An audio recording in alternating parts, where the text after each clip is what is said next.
மதிமுகம் நேயர்களுக்கு வணக்கம். இது அரசியல் திண்ணை. இன்றைய நிகழ்ச்சியின் சிறப்பு விருந்தினர் தமிழா பாண்டியன். சீமான் பிரபாகரனை சந்திச்சது உண்மைதானா? பொய்யே, அவ்வளவு பொய்யே. மூத்திர சட்டியோட மூத்திரவாளியோட உலக வரலாற்றை தேடி பார்த்தீங்கன்னா அப்படி ஒரு தலைவன் கிடைக்கவே மாட்டான். கோடம்பாக்க கள்ளிச்சடைகள் எல்லாம் பெரியார் பிம்பத்தை உடைக்க முயற்சி செய்கிறார்கள். பகத்சிங்கை விமர்சனம் செய்துவிட்டு ஒருவன் பஞ்சாப் எல்லையை உயிரோடு கடந்து விட முடியுமா? இந்த காலத்திலேயே வரி கட்டிய குடும்பம் அது. ஏன் சாக வரைக்கும் தெருவா அலையணும்? கொடநாடு எஸ்டேட் வாங்குறக்கா? விஜயகாந்த் ஆரம்பிச்சாலும் சரி, விஜய் ஆரம்பிச்சாலும் சரி, திரிஷா ஆரம்பிச்சாலும் சரி, பெரியாருடைய கட் அவுட்டை முதல்ல வச்சுதான் நீங்க மாநாட்டுக்கு பந்தலே போட முடியும். சீமானுக்கு 30 சீட் 300 கோடி ரூபாய் எடப்பாடி பேசுறாரு. 30 சீட்டு 300 கோடி. விஜய் வந்த பிறகு சீந்துவார் இல்லை, அந்த கோபம் தான். விஜய் வந்த பிறகு சீமானுடைய வியாபாரம் படுத்து போயிருக்கு. மேல ஒரு பையன் போறான், மிச்சர், முறுக்கு, காராச்சேவு, சரக்கு. நீ தலைவனா? தமிழ் கட்சி தலைவனா? ஈர போராட தலைவனா? உனக்கு 25 கோடி ரூபாய்க்கு பண்ணை வீடு ஏது? 6 வெளிநாட்டுக்கார் ஏது? உடைய கள்ளக்காதலிக்கே 100 கோடினா நல்ல காதலிக்கு எத்தனை கோடி? ஈரோடுல பெரியாரை நான் பெரியாருடைய பிம்பத்தை உடைக்க போறேன் அப்படின்னு நீ இந்த கதையை சொல்லு. வைகுண்டராஜ கிட்ட வாங்கின பணத்தை சொல்லட்டுமா? மனம் ரத்தனத்துல வாங்கின கதையை சொல்லட்டுமா? உன் தம்பி பீட்டர் எங்க வாங்கினா?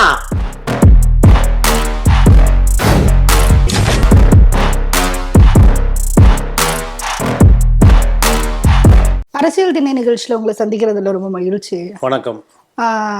சீமான் பெரியாரை பத்தி பேசினது ஒரு மிகப்பெரிய சர்ச்சையா இருக்கு. இந்த மாதிரி உடல் இச்சை ஏற்பட்டால் அக்காவோ தாயோட தமக்கையோட யாரோட உடலுறவு வைத்துக் கொள்ளான்னு பெரியார் சொன்னதா சீமான் சொல்லியிருக்காரு. உண்மையிலேயே பெரியார் அப்படி சொன்னாரா? அதாவது பெரியாரை இதைவிட ஒருவன் அவமானப்படுத்த முடியாது, அசிங்கப்படுத்த முடியாது, கேவலப்படுத்த முடியாது. மனிதர்களை சிந்திக்க சொன்னவன் தந்தை பெரியார். கடவுளை மற மனிதனை நினை சொன்னவன் தந்தை பெரியார். நீங்க சாக்ரட்டிஸை பார்த்துருக்கோம், வரலாற்றில் பார்த்துருக்கோம், மார்க்ஸை பார்த்துருக்கோம், ஏங்கல்ஸை பார்த்துருக்கோம், பல தலைவர்களை பார்த்துருக்கோம். தமிழ்நாட்டில் தந்தை பெரியார் என்று ஒரு ஈரோட்டு கிழவன், ஈரோட்டு சாக்ரட்டிஸ் தோன்றி இருக்காவிட்டால் இங்க காங்கிரஸ் தான் இருக்கும்.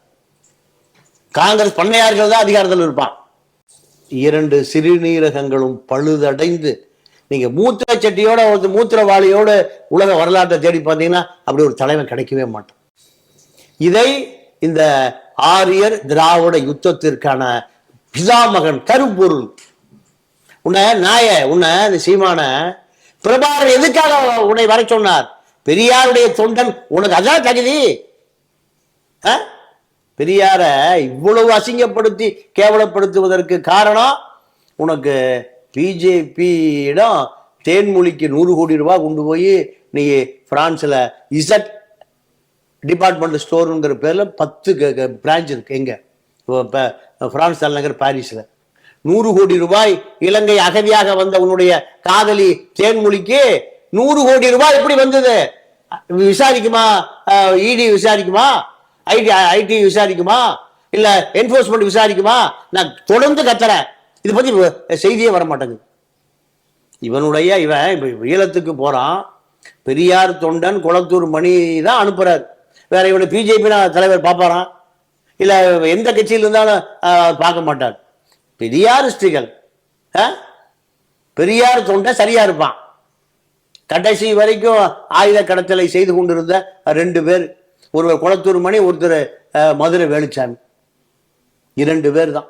2 பேருமே பெரியார் தொண்டை. கோவை ராமகிருஷ்ணன் யாரு? குளத்தூர் மணி யாரு? ஆதிச்சாமி யாரு? 80களில் இருந்து ஆயுத வழக்குல பல வழக்குல சிறைக்கு போனவர்கள். வேற எவனா போயிருக்கானா? வேற எந்த கட்சிக்காரனா போயிருக்கானா? நான் 12 முறை ஜெயிலுக்கு போயிருக்கேன். ராஜீவ் இறந்த வருஷம் எப்பவுமே தோழர்கள், திராவிட கழக தோழர்கள் போஸ்ட் அடிச்சு விட்டுவாங்க. தேசிய தலைவனுக்கு பிறந்த நாள் விழான்னு போஸ்ட் அடிச்சு ஓட்டுவாங்க.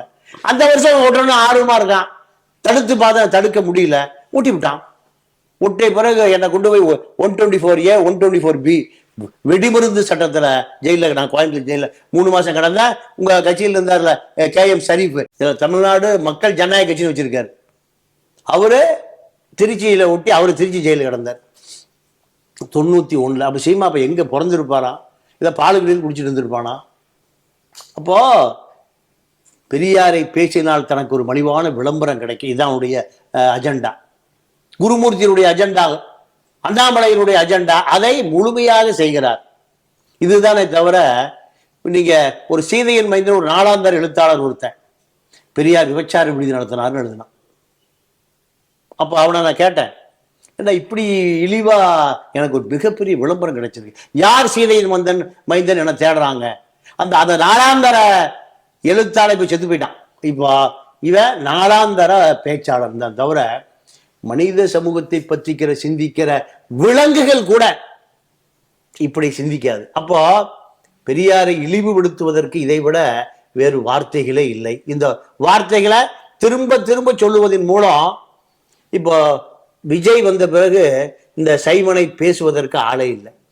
அப்போ எதை பேசினால் இந்த தமிழ்நாடு பற்றி கொள்ளும், எதை பேசினால் தமிழனுக்கு உணர்ச்சி வரும், எதை பேசினால் தமிழன் வெகுண்டெழுவான்.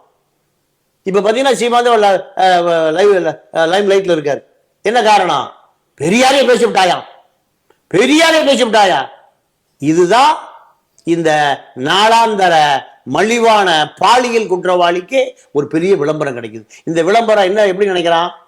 ஆட்டோ சங்கருக்கு விளம்பரம் கிடைச்சது, ஜெயபிரகாஷ் 9 பேரை கொண்டு ஜெயபிரகாஷ் விளம்பரம் கிடைச்சது, அதே விளம்பரம் தான் இந்த சைமனுக்கும் கிடைக்கிறது. ஆனால் இப்போ ஒரு பெரிய இந்த மக்கள்கிட்ட அரசியல் போய் சேராதனுடைய விளைவு, இவனை திமுகவை எதிர்க்கக்கூடிய ஒரு பிம்பமா பார்க்கிறாங்க. பெரியார் திமுகவுடைய அடையாளமாக பார்க்கப்படுகிறார், அதிமுக அதை பத்தி பார்க்கறதே இல்லை. நீங்க அண்ணாவே பெரியாரோடு முரண்பட்டதனுடைய விளைவு திமுகவிடம் கடைசி வரைக்கும் பெரியார் போய் சேரல.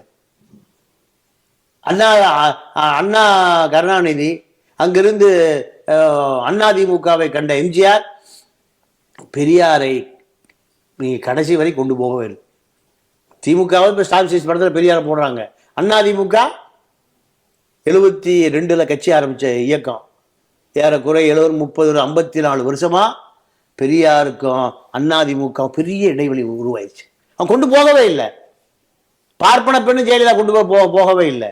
ஆனா இந்த அரசுகள் இயங்குவதே எதன் அடிப்படையில? பெரியாரியல் அடிப்படையில தான். இதை உடைப்பதற்கு பல ஆண்டுகால முயற்சி, பார்ப்பன கும்பல் பல ஆண்டுகால முயற்சி. அப்போ இந்த பார்ப்பன கும்பலுக்கு நீங்க இப்போ கைக்கூலியாக கிடைத்த ஆள் தான் இந்த சைமன். அப்போ அவன் என்ன நினைக்கிறான்? இந்த பிரம்மாண்டத்தை உடைத்து விட்டால், பிரம்மாண்டத்தை உடைத்ததனுடைய பெரிய புகழ் நமக்கு கிடைக்கும். தமிழ்நாட்டில் பெரியாருக்கு எதிரான ஒரு பெரிய கூட்டம் இயங்கிட்டே இருக்குது, பிஜேபி கூட்டம் இயங்கிட்டே இருக்கு, பிஜேபிக்கு ஆதரவாக ஒரு கூட்டம் இயங்கிக் கொண்டே இருக்கு. அந்த கூட்டம் செய்ய முடியாததை தமிழ் தேசிய அரசியல், ஈழ அரசியல், இந்த அரசியலை செய்வதாக நம்பி ஏமாற்றப்பட்ட ஒரு 40 லட்சம் இளைஞர்களும் அதை அப்பாவியா ஏத்துக்கிறான். இது திராவிடத்தினுடைய வீழ்ச்சி தான், வேற ஒண்ணுமே இதை சொல்ல முடியாது. பெரியாரோடு அந்த திராவிடம் முற்றுப்பட்டு விட்டது. பெரியாருக்கு பின்னால் வந்த வீரமணி அதை எடுத்துட்டு போல, கருணாநிதி கும்பல் எடுத்துட்டு போல, யாரும் பெரியாரை எடுத்துக்கொண்டு போகாதனுடைய விளைவு இந்த சீமானை போன கள்ளிசடைகள், கோடம்பாக்க கள்ளிசடைகள் எல்லாம் பெரியார் பிம்பத்தை உடைக்க முயற்சி செய்கிறார்கள். நான் கேட்கிறேன், பகத்சிங்கை விமர்சனம் செய்துவிட்டு ஒருவன் பஞ்சாப் எல்லையை உயிரோடு கடந்து விட முடியுமா? பகத்சிங்க அந்த பஞ்சாபிகள் கடவுளை கும்பிடுறான். ஏன்? தூக்கு கயிறை முத்தமிடுவதற்கு 5 நிமிஷம் வரைக்கும் அந்த சமூகத்துக்காக சிந்தித்தவன் பகத்சிங். பகத்சிங்கை நீங்க விமர்சனம் பண்ண முடியும், பஞ்சாப்ல ஒருத்தர் உயிர் வாழ முடியுமா? அதே பகத்சிங் தானே இங்க, கருப்பு பகத்சிங் தானே தன் பெரியார். 2 லட்சம் ரூபா அந்த காலத்திலேயே வரி கட்டிய குடும்பம் அது. ஏன் சாக வரைக்கும் தெருவா அலையணும்? கொடநாடு எஸ்டேட் வாங்குறக்கா? இல்லை ஏதாவது கோடிகளை குவிப்பதற்கா? பெரிய குடும்பம். ஆனால் சாகிற வரை தன்னுடைய இயலாமையை கூட பொறுத்து கொண்டு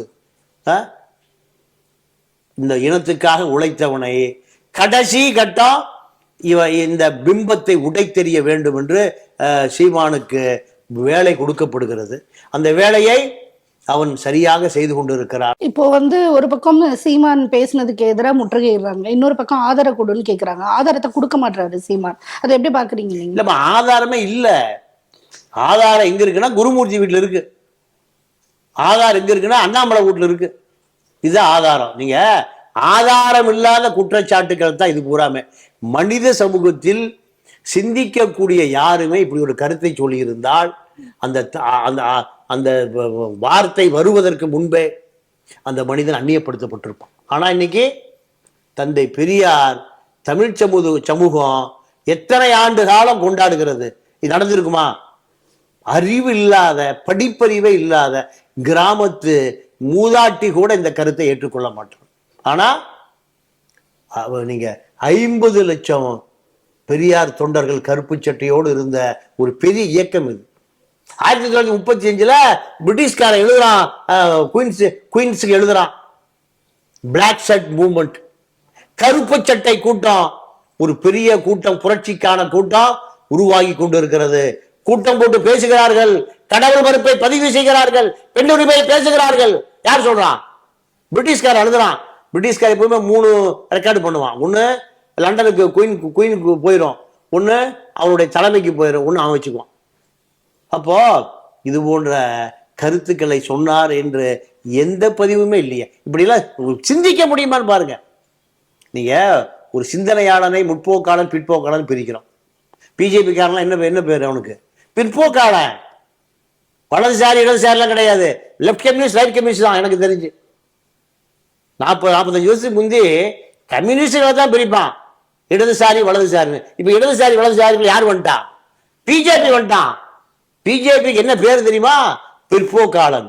கம்யூனிஸ்டுகளுக்கு பேரு முற்போக்காளன். இதை கொண்டு வந்தது யாரு? இந்த சைமனை போன்ற நாளாந்தர அரசியல்வாதிகள் தான்.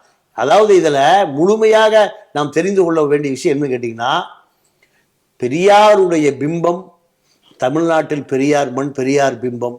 இது நீங்க ஏற்றுக்கொண்டாலும் ஏற்றுக்கொள்ளாவிட்டாலும், அதிமுகவா இருந்தாலும், திமுகவா இருந்தாலும், அதிமுக இருந்தாலும், பாமகவா இருந்தாலும், விஜயா இருந்தாலும், யாராக இருந்தாலும், அரசியல் ஆரம்பிக்கும் போது பெரியார் கட் அவுட் வைக்காம எவனும் கட்சி ஆரம்பிக்க முடியாது.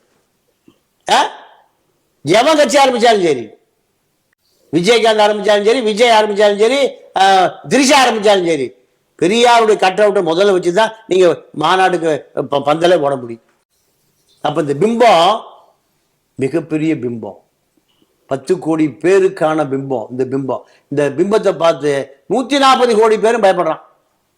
ஆனால் இந்த பிம்பத்தை உடைப்பதற்காக நீண்ட நாள் காத்து கொண்டிருந்த கூட்டத்தினுடைய அடியார் தான் அந்த சைமன்.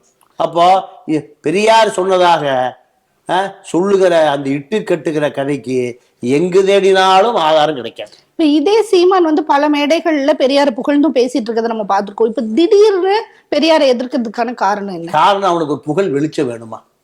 விஜய் வந்த பிறகு சீமான் சீந்துவார் இல்லை. ஓகே, நீங்க அக்டோபர் 27க்கு முன்பு சீமானுக்கு 30 சீட் 300 கோடி ரூபாய் எடப்பாடியே பேசுறாரு. 30 சீட்டு 300 கோடி. விஜய் வந்த பிறகு சீந்துவார் இல்லை. அந்த கோபம் தான். அது எடப்பாடியில போய் பேசணும், எடப்பாடியில சண்டைக்கு போனோம், ஜெயலலிதா பத்தியில நீ பேசணும், எடப்பாடியை பத்தியில பேசணும். அப்போ விஜய் வந்த பிறகு சீமானுடைய வியாபாரம் படுத்து போயிடுச்சு. அப்போ ஏதாவது ஒரு சீமானை வேலை வாங்குகிற அந்த கும்பல் என்ன பண்ணுதுன்னா, உனக்கு சரியான யோசனை, பெரிய பிம்பம், உடைக்கப்பட முடியாத பிம்பம் இது பெரியார் தான். இதை உடைச்சினா நீ ஒரு 6 மாசத்துக்கு பேசு பொருள். இத நீங்க ராஜாஜி மூளைகள், குருமூர்த்தி மூளைகள், அண்ணாமலை மூளைகள் சொன்ன பிறகு, ரஜினி மூளைகள், இந்த மூளையெல்லாம் சொன்ன பிறகு இதுதான் நமக்கு சரியான நீண்ட நாள் காத்திருந்த அந்த கும்பலனுடைய ஆசை திட்டம் யாரால் நிறைவேற்றப்படுகிறது? ஈழ போராட்டத்தை, தமிழ் தேசியத்தை வியாபாரமாக்கிய ஒரு நபரால் அது நடைமுறைப்படுத்தப்படுகிறது. இப்ப நீங்க சொன்னதுனால நான் அதுல இருந்து கேட்கிறேன். இப்போ என்னன்னா, சீமானோட கருத்துக்கு வந்து நிறைய பாஜக தலைவர்கள் ஆதரவு தெரிவிச்சிருக்காங்க. அண்ணாமலை குறிப்பா ஆதரவு தெரிவிக்கிறாரு. அதுக்கான முக்கியமான அண்ணாமலை பிஜேபியினுடைய தொங்கு சதை தானே, எக்ஸ்ட்ரா லக்கேஜ் தானே அண்ணா. அதாவது எப்பவுமே நீங்க இப்ப பார்ப்பனர்கள் சூத்திரர்களைத்தான் அடியாளுகளாக வைத்திருப்பார்கள். அது அவர் தான் சொல்றாரு, ஐயா தான் சொல்றாரு. பாப்பா நேரடியாக எந்த சண்டைக்கு வரமாட்டான். நம்மளை சண்டைக்கு வரக்கூடிய யாரு? நம்மால் தான் வருவான். இந்தியாவில் சுதந்திர போராட்டம் என்பது பிரிட்டிஷ்காரர்களுக்கு ஆதரவாக ஒரு கூட்டம், பிரிட்டிஷ்காரை எதிர்க்கக்கூடிய ஒரு கூட்டம். 2 பேரும் அடித்துக் கொண்டதான் இந்தியாவில் சுதந்திர போராட்டம். நீங்க 4 கோடி பேர் இருக்கிற பிரிட்டிஷ்காரன் 2 லட்சம் பேர் தான் வந்தான் இந்தியாவுக்கு. எத்தனை பேரை மேய்ப்பதற்கு? 40 கோடி பேர் இந்தியாவில் இருந்தான். 2 லட்சம் பேர் வந்து நீங்க 2 கோடி பேர் நம்மளால வேலை கிடைத்தான்.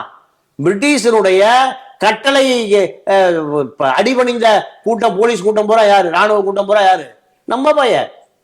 நம்மளை அடிக்கிறதுக்கு, நம்மளை உதைக்கிறதுக்கு. இப்ப இதேதான் சீமா ஸ்டைல்.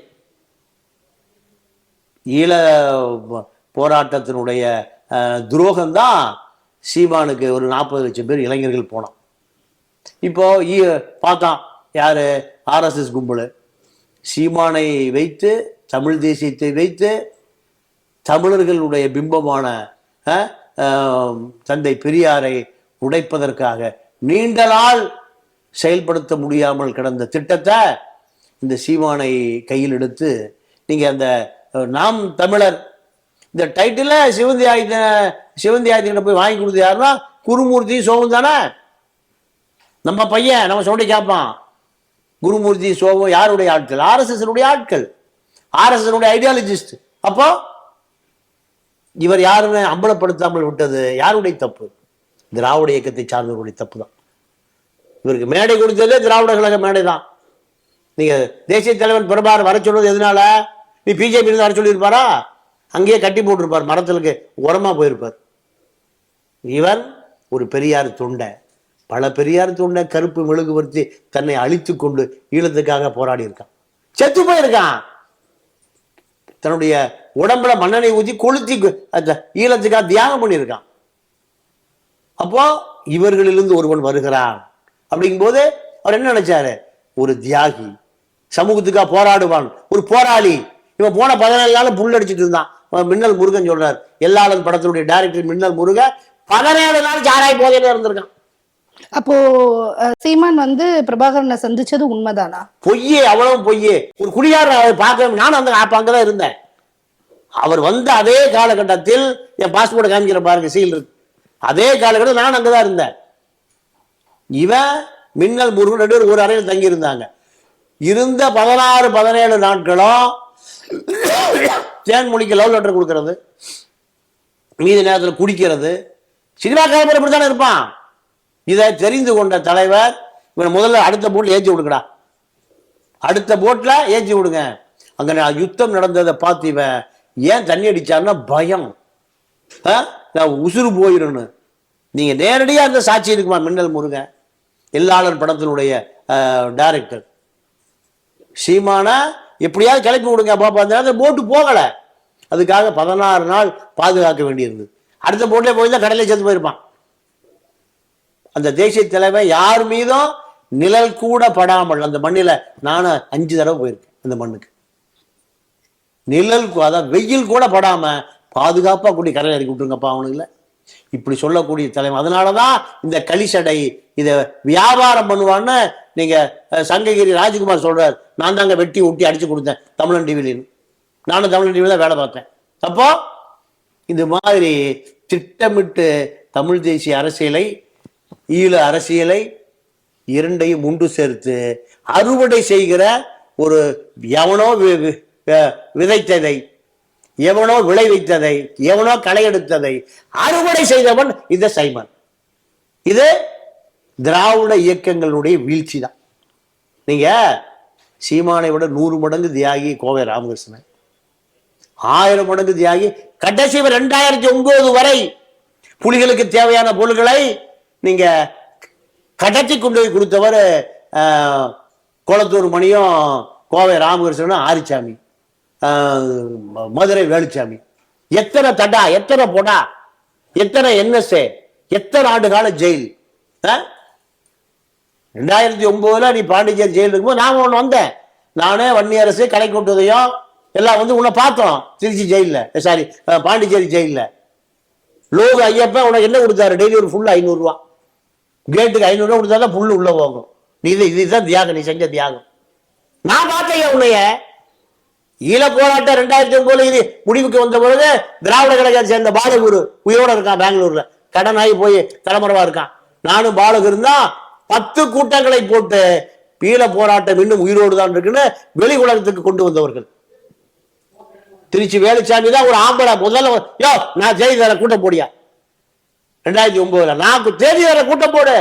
ஒரே ஒரு ஆம்பளை திருச்சி இருந்து வேலுச்சாமி தான். செத்து போன வழக்கறிஞர் கருப்ப, நகைமுக, இப்படி பல பேருடைய கூட்டங்களை போட்டுதான் ஈழ போராட்டம் முடிந்து போய் விடவில்லை. 2009 இன்னும் இருக்கியான்னு காமிச்சோம். இந்த மா மன்னன், மா வீரன், குடிகாரன் வீட்டுக்கு போறோம், நானும் பாலகுரும். இதெல்லாம் நேரடியா நாங்க பார்த்ததுமா கலந்துக்கிட்டதுமா, யாரோ சொல்லி செவி வழி செய்திதான் கிடையாது. போறோம் சீமா வீட்டுக்கு போறோம், அந்த வீட்டை ஆட்டை போடுறதுக்கு காலி பண்ணாம குடியிருந்தாலும் சர்ச்சைக்கு ஏற்ற மாதிரி வடசம்பாக்கல அந்த வீட்டுக்கு போறோம். 2 பேரும் மோட்டார் சைக்கிளில் போறோம். நாங்க போனோம் 5 மணி. அண்ணன் எங்கப்பா இருக்காரு? மேலே படுத்திருக்காரு. 6 ஆச்சு, 7 ஆச்சு. இன்னும் அண்ணனை வர சொல்லுங்கய்யா. மேலே போனா போதையில படுத்து கிடக்கிறாரு. நான் கண்ணால் கண்ட காட்சிமா. இந்த பாலகுரு இருக்காரு, 2 பேரும். சரி எந்திரிக்கணும், கீழே வந்து உட்கார்ந்துருந்தோம். முடிச்சு பார்க்குறாரு 7:30 8 மணிக்கு. என்ன இந்த பாண்டியனும் பாலகுரு வந்து கூட்டம் போடணுமா? 2 பேரும் தீக்காக்கார பயில வந்திருக்கானுங்க. அதாவது புரசை வாங்க ராணா தெருவில் கூட்டம் போடணுமா ஈழ பிரச்சனையை ஆதரிச்சு. என்ன அவனுக்கு போலியா? போகல. இறங்கி வர்றாரு. வந்த பிறகு என்னப்பா விஷயம்? ஒரு தேதி கொடுங்க, ஒரு கூட்டம் போடுவோம். 2009 ஈழ போராட்டம் முடிந்ததுன்னு எல்லாம் பயந்து போய் பம்மி எல்லாம் நடுங்கி எல்லாம் மூளையில படுத்து கிடக்குறாங்க. இந்த நேரத்தில் ஈழ போராட்டம் உயிரோடு இருக்கு. கண்டிப்பா போராட்டம் வெல்லும், ஒரு கூட்டம் போடுவோம் கொடுங்க. நான் அந்த ஈழ போராட்டத்தில் பயில பேச்சை கேட்டு என்னுடைய சினிமா கேரியரே போச்சு. இந்த இலங்கை தமிழுக்கு உழைச்சி எனக்கு ஒண்ணுமே இல்லை. எனக்கு படம் எடுக்க வரவங்களாம் ஓடி போயிட்டான். அதனால இனிமே ஈழ போராட்டம் கூட்டம் கேட்டு என் வீட்டுக்கு வந்துடாதீங்க. 2009 என்கிட்ட நேரடியாக சொன்னதுமா, நான் சொன்னா கூட பொய்யா இருக்குன்னு சொல்லுவீங்க. பாலகுரை கேளுங்க. சரி ஏதாவது ஒரு ஒரு ஒரு கூட்டத்துக்கு மட்டும் கொடுங்க. இல்லை நான் வரவே மாட்டேன். சரி இப்போ என்னதான் முடிவு? இல்லை நீ இதுக்காக 2 மணி நேரம் ஏன் காத்திருந்தீங்க? இடத்த காலி பண்ணுங்க, இடத்த காலி பண்ணுங்க. நானும் பாலகுரு மோட்டார் சைக்கிளில் வர்றோம். மேலே ஒரு பையன் போகிறான். மிச்சரு, முறுக்கு, காராச்சேவு, சரக்கு. நீ தலைவனா? தமிழ் தேசிய தலைவனா? ஈழ போராட தலைவனா? என்ன போகுது? கேரி பேக்கில் மாடிக்கு போகுது. அதையும் பார்த்தோம். உன் கதை அத்தனை கதை எனக்கு தெரியும். உன்னுடைய அலுவலகத்துல நான் இறந்து போன தமிழ் முழக்க சாகல மீது வன்னியரசு பல நாள் அலுவலகத்துக்கு வந்திருக்கோம். உன்னை நான் பேச ஆரம்பிச்சேன்னா நாளாந்தரமா நாரி போகும். அவ்வளவு கதை எனக்கு தெரியும்.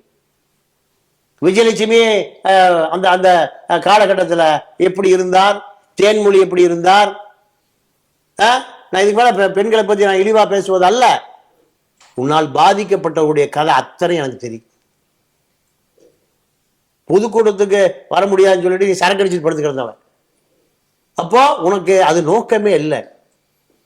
ஈழ போராட்ட முடிவுக்கு வந்து எல்லாம் கண்ணீரும் கம்பளையுமா அதாவது ஒண்ணு செய்ய முடியலன்னு இளைஞர் பூரா வெறி பிடிச்சிருக்கிற பொழுது சிறையிலிருந்து நீ விடுதலை ஆகிற. பாண்டிச்சேரி சிறையிலிருந்து விடுதலை ஆகி நீ போன இடம் எங்க? பார், பாண்டிச்சேரி பார், சாராய கடை. போய் அந்த ஃபோர்டு எண்டோன்னு ஒரு கார் வச்சிருந்த, அதுல குடிச்சிட்டு அந்த கார்ல வாந்தி எடுத்து உன்னை வழியெல்லாம் வரவேற்க நிக்கிறான் மக்கள், அப்பாவி மக்கள். சீமா வரா, சீமா வரா, சைமா வரான்னு. நீ போதையில எந்திரிக்க முடியாம காரு பூரா வாந்தி எடுத்து அந்த காரை கழுவுனு சொன்ன கதை என்கிட்ட. மாயாண்டி குடும்பத்தினுடைய படத்துக்கு அடுத்த நாள் டப்பிங் பேசுறதுக்கு உட்கார்ந்துருக்கேன். 2009 மே மாதம் ஈழ போராட்டம் 5 லட்சம் பேருடைய மரண ஓலத்தோடு முடிவுக்கு வருது. 50,000 இளைஞர்கள் ஐரோப்பா நாடுகளில் வசதியாக வாழ்ந்த பல லட்சம் டாலர்களை சம்பளம் வாங்கினவன், யூரோவை சம்பளம் வாங்கினவன், பவுன்ஸ்ல சம்பளம் வாங்கின பல பேர் எனக்கு தெரியும். அத்தனை பேர் அது தூக்கி போட அந்த ஈழத்துக்கு வந்து மண்ணோடு மண்ணா அங்க அந்த மண்ணுக்கு உரமாகி போனான், உயிரோடு சமாதியாக்கப்பட்டான். இந்த வேதனையில தமிழ்நாடு கொந்தளிச்சு நிற்கும் போது நீ மாயாண்டி குடும்பம் டப்பிங் பேசிட்டு இருந்த. இதெல்லாம் அந்த 50 லட்சம் இளைஞர்களுக்கு இன்னும் போய் சேராமல் தடுத்தது யார்? அதுதான் எனக்கு வருத்தம். நீ அந்த செய்தியை கொண்டு போய் சேர்த்திருந்தீங்கன்னா சீமான் இடத்துல கோவை ராமகிருஷ்ணன் வந்திருப்பார், சீமானுடைய இடத்துல குளத்தூர் மணி வந்திருப்பார், சீமானுடைய இடத்துல ஆரிச்சாமி வந்திருப்பார், ரக்கரசாமி வந்திருப்பார். இதெல்லாம் தியாகம் பண்ணும் போது என்ன டவுன் பஸ் சுத்தி திரிதான். உனக்கு 25 கோடி ரூபாய்க்கு பண்ணை வீடு ஏது? 6 வெளிநாட்டுக்கார் ஏது? புருஷ முன்னாடி 2 பேரு, ஒரு ஸ்பெஷல் சைல்டு. இதுக்கு நான் அதெல்லாம் கௌரவா சொல்லல. 15 வேலையால் உனக்கு. நேற்று வரைக்கும் உன் தம்பி வீட்டில் அனுப்பி எங்க 10 லட்சம் வாங்கினா சொல்லட்டுமா? நேற்று வரை எதை காமிச்சு? இந்த பெரியார் விமர்சனத்தை காமிச்சு ஈரோடுல பெரியாருடைய பிம்பத்தை உடைக்க போறேன் அப்படின்னு நீ இந்த கதையை சொல்லி வைகுண்டராஜன் கிட்ட வாங்கின பணத்தை சொல்லட்டுமா? மணல் ரத்தனத்துல வாங்கின கதையை சொல்லட்டுமா? உன் தம்பி வீட்டில் எங்கெங்க வாங்கினா? 65 ஆண்டு காலம் நமக்கெல்லாம் பொது வாழ்க்கை, பத்திரிகை உலகம், வெகுஜன தொடர்பு, தொழிலதிபர்கள் தொடர்பு, எல்லா கதையும் தெரியும். உன் தம்பி பீட்ரு 10 லட்சம் எங்க வசூல் பண்ணிட்டு இருக்கிறான்? புள்ளி வர கேட்டுமா? கொடுக்கட்டுமா? எல்லாம் எதுக்கு? உன்னுடைய சொந்த வாழ்க்கை.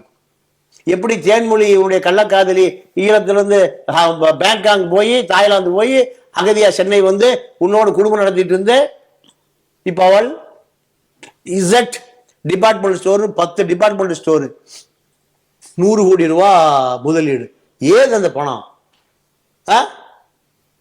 தேன்மொழியினுடைய அப்பா அம்மாவும் அமெரிக்கன் கிரீன் கார்டு. சொல்றது அத்தனையும் உண்மை.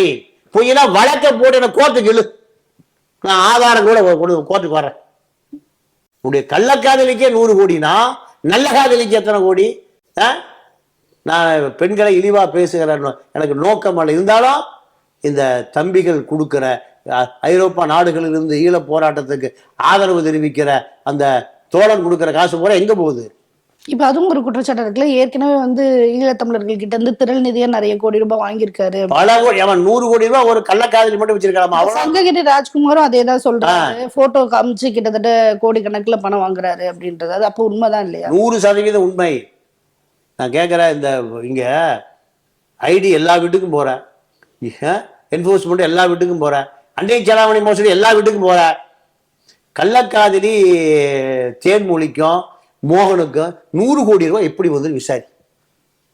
இந்தியாவுக்கு வந்து பிரான்ஸுக்கு போச்சா, இல்ல ஐரோப்பா நாடுகளிலிருந்து திரட்டப்படுகிற திரள் நிதி அப்படியே எங்க போயிருக்கு? பிரான்ஸுக்கு போயிருக்கா? அதாவது காலாவதியான பொருட்களை நீங்க ஸ்டிக்கரை ஒட்டி பாதி விலைக்கு விற்கிற நிறுவனமா இப்ப அது ஐரோப்பாவோட மூடப்பட போகுது. தேன்மொழிக்கு பிரான்ஸ்ல 2 வீடு இருக்கு. நம்ம ஊர் மாதிரி ஏதோ ஒரு சென்ட் 500-1000 ரூபாய்க்கு வாங்க முடியாது. பாரிஸ்ல 2 வீடு இருக்கு. பட்டா செட்டு அடங்கல டாக்குமெண்ட் எல்லாம் வேணுமா? நான் எடுத்துட்டுமா? அது வேலை இல்லை எனக்கு. ஆனால் நீங்க தொண்டம் கொடுக்குற காசு. ராஜசேகர்னு ஒருத்தனை கொள்றதுக்கு தேடி அலையறாங்க சீமான ஆட்கள். ஒரு 6-7 வருஷத்துக்கு முந்தி அவன் என்கிட்ட வந்து சரண்டர் ஆனான். மலேசியாவில் அப்பவே 100 கோடி ரூபாய் வசூல் பண்ணி அவன் தான் பார்த்துட்டு இருந்திருக்கான். அவனை இங்க வர சொல்லி ஒரு வீடியோலாம் போட்டுட்டு இருந்தான். நீங்க ஆளே காண அவனை. ராஜசேகர் என்னை வந்து பார்த்தான். நீ அங்க விட்டுட்டு வெறும் ஆளை வந்த பிறகு இப்ப என்ன பண்ண முடியும்? 100 கோடி ரூபாய் மலேசியாவில் சோழர்களால் வசூல் செய்து கொடுக்கப்பட்டது. நீங்க சீமானுடைய பினாமிகளால் அங்க பராமரிக்கப்படுகிறது. எங்க திரும்பலாம் 100 கோடி 200 கோடி 300 கோடி. நீங்க அறிவுமதி வீட்டில் சோத்துக்கு எல்லாம் படுத்து கிடந்த கதை எல்லாத்துக்கும் தெரியும். அறிவுமதி கூட்டிட்டு போய் உன்னைய குஞ்சு மூட்டை குண்டி விட்டு ஏதாவது அவனுக்கு ஒரு வாய்ப்பு கொடுங்கன்னு சொன்ன பிறகுதான் நீ இயக்குனராக மாறினாய். வைரமுத்து கூட்டிட்டு போய் குஞ்சு மோட கொடுக்குறாரு. இப்படி சாதாரண எடுப்பு சாப்பாடாக இருந்த உனக்கு இப்ப 25 கோடி ரூபாய்க்கு பண்ணை வீடு, 6 வெளிநாட்டுக்காரு. இப்ப நீ ஒரு தலைவனாகி உன் தம்பி பீட்ரு மணல் கிடக்கிட்ட பூரா வசூல்.